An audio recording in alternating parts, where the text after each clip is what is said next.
अस्सलामुअलैकुम वरहमतुल्लाहि वबरकातुहू। उम्मीद करता हूँ कि सब दोस्त अल्लाह रब्बुल आलमीन के करम और फजल से ठीक होंगे।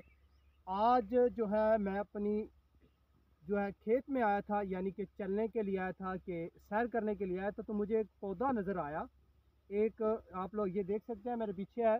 तो इसके फार्मेशन आप लोगों को मैं बताता हूँ, इसके क्या फ़ायदे हैं और हम लोग जो है अपनी ज़ुबान में इसको पौधे को क्या कहते हैं और इसके फ़ायदे आप लोगों को मैं बताता हूँ जी। तो पहले आप लोगों को मैं पौधा दिखाता हूँ, ये कौन सा पौधा है, तो और इसका नाम भी बताता हूँ। ये आप लोग मेरे पीछे देख सकते हैं, ये खराशदार पौधा होता है। इसके ऊपर छोटे छोटे से कंडे होते हैं, ये आप लोग देख सकते हैं। तो ये जी आम तौर पर जो है खाली वीरान जगह पर होता है। तो इसको जो है हम लोग करी का पौधा बोलते हैं। इसके मुख्तलिफ नाम हैं। तो आज जो है इस वीडियो में इसके फ़ायदे आप लोगों को मैं बताऊंगा। तो ये आपको करीब से मैं दिखा दूं, ये है जी करी का पौधा। इसके ऊपर छोटा छोटा जो है इसका फल लगता है, यानी कि बेर की शक्ल की तरह इसके ऊपर डेले लगते हैं, उसको डेले भी कहा जाता है। तो इसकी जो है रेमेडी और इसके फ़ायदे और ये बेनिफिट इसके हवाले से मैं बताता हूँ। ख़ास तौर पर वो लोग जो कमर के दर्द में मुब्तला हैं, जोड़ों के दर्द में मुब्तला हैं या घुटनों के दर्द में मुब्तला हैं, तो उनको हड्डियों का जो पेन होता है, यानी कमर का पेन या इसके अलावा घुटनों का पेन जिन दोस्तों को होता है, तो इसका लकड़ी इस्तेमाल करनी है। लकड़ी आप लोगों ने किस तरह इस्तेमाल करनी है वो आप लोगों को मैं बताता हूँ।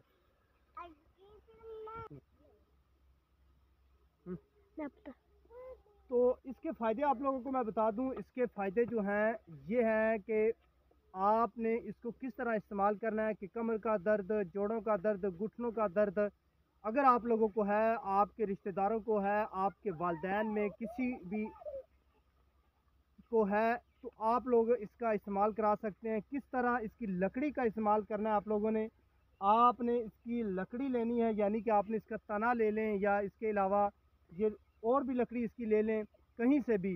तो आप लोगों ने इसका कोयला बनाना है, यानी कि आग पर आप लोग इसको आग लगानी है और इसका कोयला बनाना है। उसको है जो है आपने ताज़े मक्खन में आप लोगों ने इस की जो सवा बनाई होगी, यानी इसका जो कोला बनाया होगा, यानी वो सवा शक्ल की एक हो जाएगी। उसको जो है आपने उस ताज़ा मक्खन में जो है इसको मिक्स करना है अच्छी तरह। जब आप लोगों ने ये अच्छी तरह मिक्स कर लेना है, तो आपने अब सुबह जो है या शाम को है, जिस तरह आपको मुनासिब लगे, आपने जो है इसका इस्तेमाल करना है।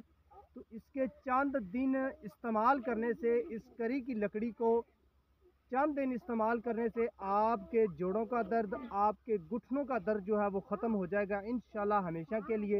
ये नुस्खा जो है ये बहुत कीमती है।